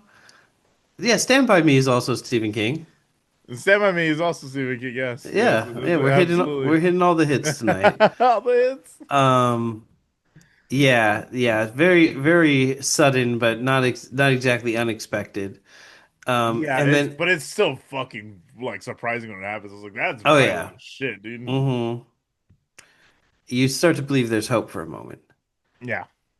And then Annie, I think she leaves for a second to go like put the shotgun down, and then she comes back And it makes me laugh so hard. It's almost like a Jay and Silent Bob joke for some reason. Like it registers in my head. She just comes up and she goes like this, and she has the revolver and the syringe. She just holding one in Yeah. each hand. Shit's so good. I was Like like, it oh. looks like she's like throwing up blood, but she's holding a gun in a She was fucking. like, "Oh, okay." And there was this thing about it where I was like, "Oh, she really is like a romantic and has this like idea of like romance in her head because she could have easily just fucking put a hole through him as well with the gun because she says, "I'm going to kill you." Like, and then she Yeah. just grabs the pistol Yeah, to and like she not fuck with the corpse, I guess. yeah, I don't know. You know what I mean? Like, But yeah, yeah, like you said, it is all romantic to her. So it's mhm, like as long as it goes by her terms, she's fine exactly. with it ending in a Romeo and Juliet situation. Exactly, yeah. So she Way more tells, blood. yeah. So she tells him that now the two of them must die, that now that they've killed the sheriff, they've run out of time and someone will be coming. And Paul convinces her that they should finish the book first and then kill themselves together. That he'll happily die with her as long as they can finish the book first and do what, God has put them together to do. She agrees, and he hides a bottle of lighter fluid in his pants before she carries him back to bed. Paul sets down to writing and putting his final plan in motion. When he finishes the book, he asks Annie if he could make one last request to fulfill his writing ritual: to smoke one cigarette lit with one match and drink one glass of Dom P. When she giddily returns with a tray, he tells her they are missing one last thing, and her face drops. But he reveals that what they are missing is a second glass. And the way he Mm. throws it up is just so He funny to does me. the deuce, bro. That's right. Foreshadowing. Yeah, Um, exactly. and she excitedly leaves to get it, and Paul sets the manuscript on the floor, covers it in lighter fluid, moves. I noticed this on my second viewing as I was taking notes. Moves the typewriter to a particular position on the table, and then crumples up a page to use as kindling, holding the match. Yeah. When she returns, he teases her that he learned this from her and that the answer to every question she has ever personally had about the Misery books is in these pages. He says who she ends up with, who her parents are, all of the things that she has been asking him over these months about the series. He has answered in these final chapters, and she'll never see them as he lights them on fire. She dives to try to save the pages, and Paul hoists the typewriter above his head and slams it down onto Annie's. Dude, that shit is violent, It man. I was really like, is. whoa, god damn. In real life, that's the kill shot. You're Oh done. yeah, of Yeah, course. that's Yeah, it's just like, yeah, you just two end. hits. I hit you Yeah. with the typewriter. You Use hit the the floor. ground. 100%. Yeah, no, that shit is crazy. It I was looks like, yeah, it's because you like can an anvil. yeah, literally Looney Tunes ass shit for sure. She just gets to like, The whoop. and then she pushes it down, and it comes out somewhere else. That's so That's good. that's how boners work. That's how voters Um, work. That true. is. Two experts telling you that. Exactly. Um, Annie gets up and leaps on Paul, and he 28 days laters the shit out of her eyes, sticking his thumbs into Yeah, them, dude. Yeah. causing them to bleed. I love the He little like that. So it's so funny. I'm sorry, I don't mean to interrupt on this no. part, but it's so funny with like makeup back then gets Mm-hmm. translated to HD like Mm-hmm. outlets now. It's Oh, it was so so nice funny. watching this in Blu-ray quality, For wasn't it? It sure, was yeah, for like, sure. Yeah, but it's so funny the things that like get enhanced that aren't meant to be enhanced, you know what I mean? Like the mm-hmm. makeup too. Yeah. Because like all it is just like two red spots of blood that they like put right there. Yeah, it's really not much at all for But then it for gets like super bloody right after this. So I was like, oh, okay, there you go. yeah, then it gets to like the like watery, painty blood Yeah, all yeah. over. They get to the Um, finale for sure. exactly. He palm strikes her and causes her to fall, and she takes the gun from her pocket and shoots him in the shoulder. She rushes at him again and calls him a cocksucker. This whole time she's been saying cockadoodie and dirty That's birdie right. I and forgot that she does. all, That's so funny. and then she finally calls him a cocksucker. Yeah, yeah. And he responds by launching himself from the wheelchair and tackling her. They wrestle, and he eventually shoves the flaming, burnt manuscript down her throat and yells, "Die, you evil fuck." She kicks him in the nards and prepares to attack again when he trips her, causing her to smash her head against the typewriter. Paul crawls out of the room and she attacks one last time before he reaches out and grabs a cast iron pig to smash against her head, So funny. finally killing her once and for all. I love that that was the thing that kills her. I was like, He yeah, it's very fun, dude. Like, go he off, he, king. he killed her with the statue of misery of her Of her pig. pig. Yep. hmm Yeah, exactly. We cut to 18 months later, and Paul is having lunch with his agent, celebrating his new book's release, his first non-misery novel. She teases that a nonfiction book about his ordeal with Annie would sell like hotcakes, and he stares at a server who looks exactly like Annie approaching, while he explains that while he feels that there were some positives to him going through that experience on a creative level, that there are some things about it that will be with him forever, and he's not sure if he wants to share that with other people. I The love serv that when he does that though, he looks in the direction of the camera as if to say like, right? hmm Like, I was like, hey. Wouldn't you say? Yeah, exactly. The server approaches and we see her real face. Similar, but not, nearly the Yeah, exact it's same. blatantly another woman, yeah. But like similar facial and like hair shape Yeah, and stuff. yeah. She tells Paul that she's his number one fan while cutting him a piece of cake. And Paul, trying to hold it all together, replies, "Well, that's very sweet of you." And we cut to black. And that, my friends, is misery. Yay. Woo. Dude, yeah, it's Where were such we a in the 40s? fun. This is a good question. That's- The people demand to know. Yeah, man, it's so fun. I do, and like, yeah, you're totally right. Like for anyone who was wondering, that is like the trivia that I pulled up here too. That it's pretty much that Stephen King was actually writing about his cocaine addiction, Oh, and yeah. that's literally what this is. Yeah. Um, he where was it? There was. Sorry, I'm like looking through. Man, I go ahead, keep going. I'll look for it. But I was like looking through the trivia. There's one big like piece of it that I read. I was like, oh, that's Mm. fun. Yeah, it's very blatantly it's clearly it's just the things that are scariest in the world to a world famous cokehead novelist. Yeah. This is So just yeah, I found it. It says okay. Kathy Bates's character is a representation of his dependency on drugs and what it did to his body, making him feel alone and separated from everything, while hobbling any attempts he made at an escape. In his statement, he said he did not come out with it at the time because he was not ready and because he was afraid that it would detract from the story. Which I can understand, but it's also like, bro, like it's pretty fucking obvious. hmm Yeah, yeah, it's the only other layer to pick like that and like Mhm. the horrors of celebrity, which I feel Yes. like him did a better job of like extrapolating that into like a larger concept than this movie did. Like this is a very personal story about a guy who just happens to be famous. But like yeah, those are kind of the only layers is that like Yeah. celebrity can be scary, drugs are bad, and how fucked up would it be for someone to weaponize that drug addiction? And he was doing it more as this is a thing that's scary to me, a drug addict, as opposed to being like, Yeah. oh, wouldn't this be a scary idea to explore? Like it was something Explore, he was yeah. living with rather than like, Exactly. Being separated from at yeah, that point, yeah. yeah. This is pretty funny.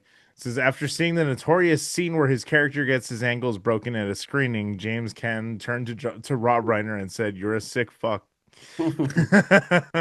That's funny. Yeah, it's really I don't know like there's a lot of like random stuff in here about the reception and all that stuff, but I do think truly the movie has stood the test of time for the reason that we were talking about. It's like it's well shot. The story is fucking kind of a timeless one that's kind of been remixed over and over, but it's something that we've like kind of come to know and love in cinema. And I mean, Hmm. it's Rob Reiner, man, fucking a goat, bro. Like, Yeah.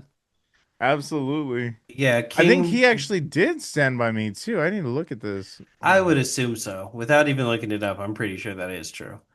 Um, Here's one I thought was interesting. James Caan and Kathy Bates clashed over acting methods. Caan believed in as little rehearsal as possible. Bates, with their theater background, Oh, was that used to one cracked practicing me a up. lot.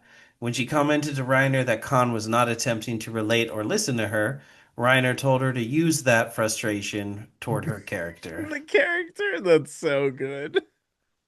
Fuck, dude. That's so funny. It's Yeah, a yeah, it's I did confirm. Yes, Stand By Me was directed by Rob Reiner, of course, of Okay, course. yeah. It's like the most Rob Reiner movie that you could Mm-hmm. like think of. Mm-hmm. There's not a ton of differences between the book and the movie. The Yeah, only real differences are she doesn't hobble him. She cuts one of his foots off, that shit's foots. She crazy. cuts one of his feet One of off his with an footsies, axe, one of his little tootsie his wootsies with tootsies. an axe, and then cauterizes it. And then Uh, also, it's not a Takes all the sheriff. piggies to the market. That's right, all at once. She going halal style. No, Allah. not halal style. No, There's a lot of fear toxins in that meat. exactly. Yeah. Um, and she cortisol on fleek, That's good. as it were. That's Um, guys it work. and it's not the sheriff that comes after I them. It's see. just a I see. random state trooper, and she Hmm. doesn't shoot him. She runs him over with a riding lawnmower, and Rob Reiner just felt that that would be stupid. He just thought Yeah, that that they were gonna laugh at it. Yeah, yeah, yeah, he they're just all thought it gonna would be laugh like at you. too cartoony, so he didn't Which want is to do fair. It kind of either of reminds me those. of like when I hear that, it reminds me of the Faces of Death segment that we saw with the dude who shoots the other dude. Remember randomly in the head, and like it's like a backyard, and like it looks almost like a weird like commercial for something, but then it's like this weird like segment. I'm pretty sure it was Faces of Death, but I remember that we talked about it. It was like this weird like someone blows someone's head off with a rifle in the backyard on accident. It's just like at this Mm, picnic. But I remember, yeah, I was like, but I was thinking like that when I heard about that scene. I was like, that would come off as too cheesy in a movie like this. It definitely wouldn't. Like, she doesn't need to kill anybody else. It's great that we just learned that she was a murderer prior to yeah. that. We don't need to see her kill anybody else. It's fine. Yeah, and that there's no dialogue about her killing other people. It don't Exactly. he doesn't like Yeah. say like, "Wow, she's been murdering people for years." We just see Mm-hmm. it, and you Mm-hmm. it's just on you to figure it out. Exactly. I love how they kind of talk about like there's like this kind of meta commentary on like the contrivances of writing and how like as long as it's what you want as a fan, you can believe stupid shit where like at the end of Misery's Child she dies giving childbirth. But Mm-hmm. then in the new book that he has to write, it's revealed that she didn't actually die. There was a bee sting that put her into a state of false death, and that there was like another noble who had gone through the same Exactly. thing, and that it like links to Misery It's having so had like a yeah, noble parentage. And it's just all those so things that like convoluted, yeah. it's all those things that like writers will like genuinely just pull out of their asses. Yeah, of Just be course. like, we're 6 books in. I need more stuff to happen. I guess I never said who her parents are, so like It's let's mental gymnastics being shown to you in a book. yeah. I just saw someone particularly praising when she comes in after reading his first few chapters and she's like, "Misery is alive, misery is Yeah, alive. yeah. Oh, this whole house is going to be full of romance. Oh, I'm gonna put on my Liberace Yeah, the records." Liberace. Like, You like Liberace, right? It's love so him. funny. It's like whenever he played Radio City, who do you think was in the front row every single time? He So good. he's being such an asshole, and she's just so stupid. Yeah. She just Yeah. doesn't get it. Which again, like you But read James what you Caan has want to see. always done great sarcastic asshole. Like whenever I see him Yeah, in roles, that's just what he's like kind of typecast in my head. You know, he's just sarcastic asshole. But yeah, he plays it well. Plays it they fucking really well. the executives were apparently really pushing for them to have Jane Fonda, Sigourney Weaver, Meg Ryan, Melanie Griffith, Jamie Lee Curtis, Madonna. So Yeah. it's a more of a Pop. expected leading Hmm. lady type. But can you see Yeah. Madonna army carrying him out of the snow?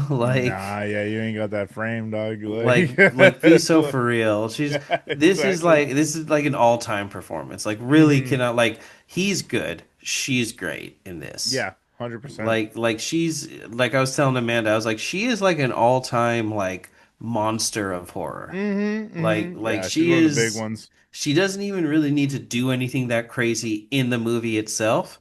All you need to do is imagine being the one laying in that bed and you're like, I get it. Literally, it's I her get it. presence. It's her presence. She has such a commanding presence when she's in the room.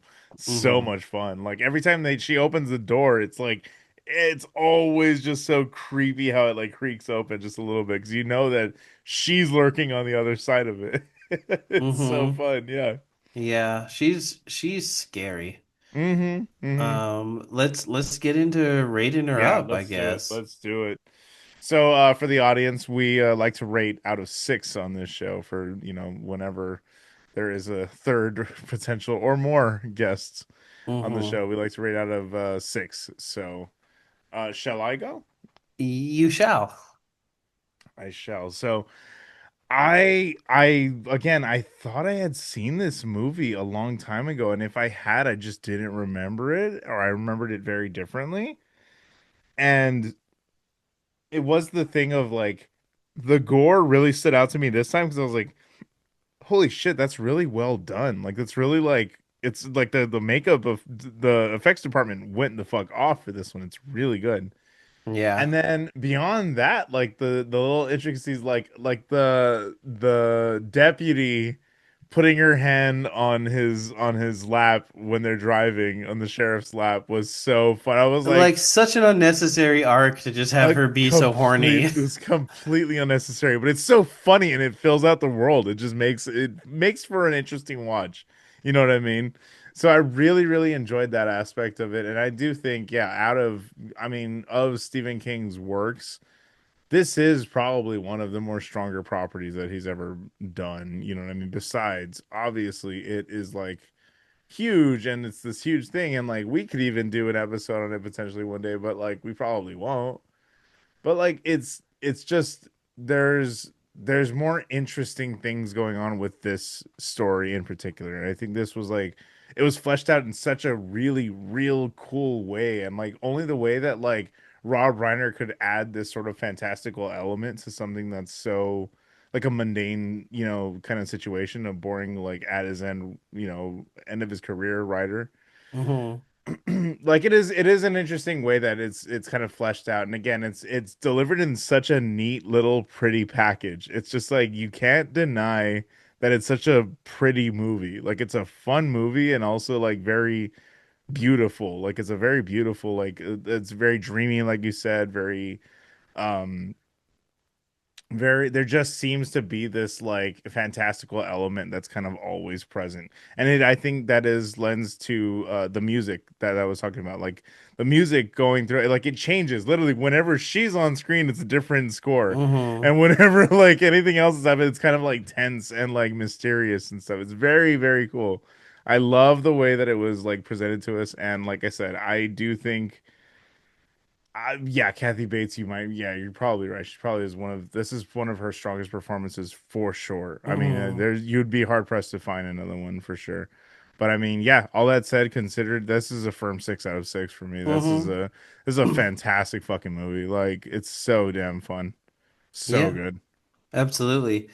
I don't know that I could possibly gush more than I like already have, you know.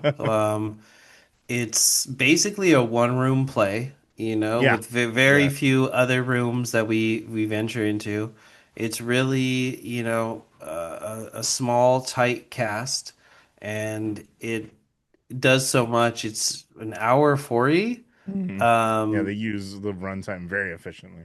yeah, it kind of flies by in a certain way, and but in a good way, Yeah. like even like when they start settling into rhythms and it becomes tedious for a little bit, it's not to the point where you're kind of like hoping that we're going to get to the next scene Mhm. or get to the next interesting thing. Like it holds your interest the whole Yeah. time.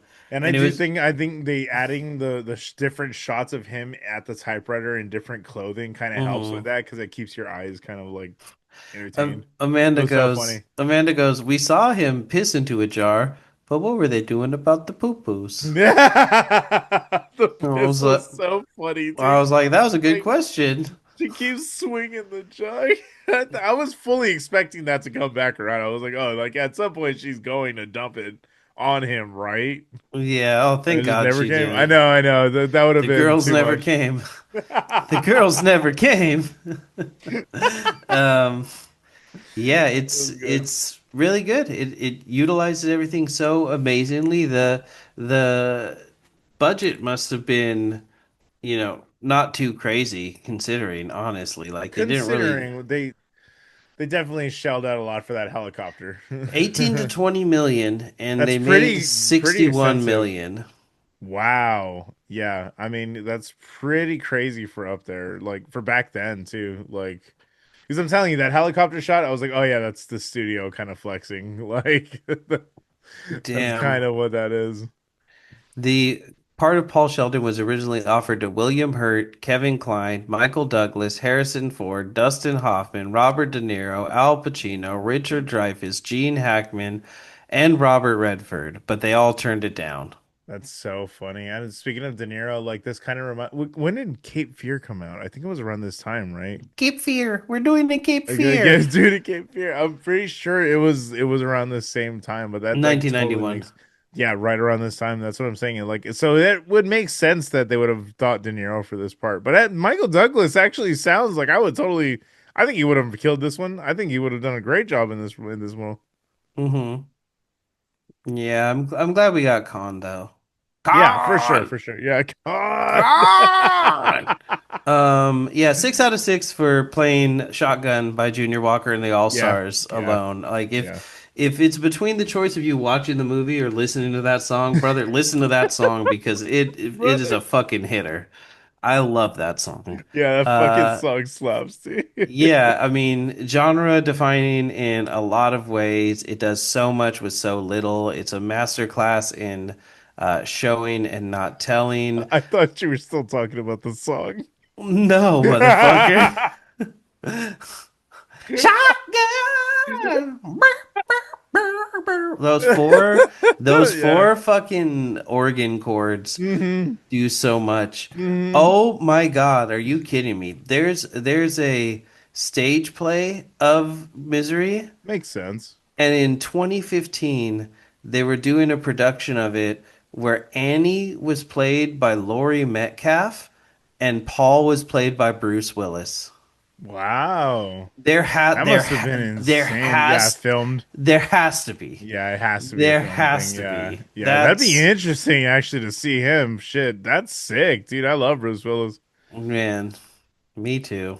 Crazy, dude. Yeah, so perfect movie, no Yeah, notes. yeah, no notes for sure. Perfect movie, no For notes. sure. The This is the one that rare they teach in fucking film schools and shit. You know what I mean? yes. Like this is You this know is a what? film school ass movie. I might have watched this in one of my film classes at Makes one point. sense. Makes Yeah, total sense. I may have. I may have. Um, but yeah, take us on out of here. Tell us what to expect next time. I mean, after the oh shit, this one. Oh, we're doing a really good one. Oh, We're doing a really cheeky fucking little good film movie. pick. Whew. We are going to be doing When Evil Lurks. It is a very recent and as you'll hear classic of fucking it has to be like New Extremity Cinema. Like this has to be like included in that. This movie is fucking vile, dude. Demian Rugna. Oh yeah, It he said that was like a big influence on it. So it's like, yeah, it very much hits on all of these like extremely gory notes. But holy shit, was that a fun episode? Really, really, really fun episode. We got Victoria back, got the homie back. Had to bring her back. She was like, I call dibs whenever you guys do that one. I was like, all right, say less. So had a great fucking time. Cannot wait for you guys to hear that one. And with that being said, I think that's the housekeeping for today. So we're gonna do the plugs next. You can find us on Facebook at the Devil's Work Podcast. You can find us on Instagram, the Devil's Work Podcast. Oh shit, is it? No, it We're is. Yeah, yeah, the Devil's Work Podcast on everything except for TikTok. the Devil's Work podcast on everything except for Instagram. We're the Devil's Work Pod on Instagram, Ah, and that's then right. we're God damn Devil's it, I Work almost had it. Podcast We've been doing elsewhere. it 4 fucking years. You would think I would have One a day fucking it'll stick. one day. Anyway, so you can find us on all of that. Like I said, Devil's Work Podcast and the Devil's Work Pod on Instagram. Sometimes it's fabled that we do Twitch streams, and when we do, we actually have been talking about it. Like, not bullshitting, we actually have been talking about it. We're probably going to stream a watch along soon, so that should be fun. But twitch.tv/sideshow PSY, spell it right, and twitch.tv/skeptikmo, SKEPTIKMO. Mo. There we go. Hell I yeah. appreciate you sounding it out for him. I was like, wait, I had to fucking do it myself. I had to do the math myself. You're like, wait, no, where were the minions in the 40s? So good. It's a valid question, Kevin. 100%. All right, you guys, we will see you next time. And don't take the red pills, man. Like, stay far away from those chat rooms, man. Oh, for the love of God, when you see someone whose art you really love, be normal. And this is from a guy who I have a real hard time with that. But at the Atmosphere show last week, I met Ant. Did I tell you that? I met Ant. Yeah, yeah, so cool. I met Yeah. Ant, and Amanda pointed him out to me, and I was like, "Oh my God, he's like 5 feet away from me." And I kept like looking at him, looking at her, looking at him, looking at her, and I was like, I don't know what to do because I don't want to make this weird. And then She's like, you're already making it weird. and then he turned around and saw me, and we're both just standing there, and I was like, "Oh, hi! It's really nice to meet you. Like, I'm a really big fan. Like hi!" And we shake hands, and he's like, "Oh, thanks for coming out." I was like, "Yeah, I've seen you guys a few times, and you're always, really great." And he was like, "Well, thank you. This is the best job I've ever had." And Oh, that's cool, yeah. I was like, "That's so awesome. Can I just bug you for a picture?" And he goes, "No, like not a problem at all." Yeah. And so we Yeah, took the yeah. picture, and he left. And then I turned to Amanda, and I was like, "Wow, the most normal I've ever been." Yep, under pressure, baby. Somehow I Yeah. did it. I know, Somehow and I did it. like I'll tell you from experience too. Like, famous people are just people, man. Like, a lot of the time Oh you just gotta yeah. be just human. Like, I these guys always tell me all the time, like, they're like, oh, I don't know how you go and talk to all these bands and shit. I'm just like, I just do. It, Man, they're just people, man. It's just like, hey, fuck with your music, and you guys are dope. Like, it's funny because the people who I care about so much are so like more famous than us, but not actually famous. And I've yeah, met so many people that are more famous more than the famous, people yeah, that I yeah, like idolize, and I'm fine with them. yeah, Like I've hung out with so many people more famous yeah, than I used yeah, to hang out with the guitars from Tony. I really didn't give a shit because I didn't care about yeah, yeah. Tony. But then I'll meet fucking someone who's, this mid-level underground person and be like, Yeah, yeah. so, Do you know who you are? in a world full of Annie Wilkses, just don't do that. Yeah, please don't. That's what we gave a life lesson on the way out today. That's right, everybody. All right, you guys. Shake the hand, say I appreciate the things you do, Exactly. and then get out of there. Walk away. Walk away. Walk away. Walk away. All right, guys, we're walking away now. Have a good one. Take care.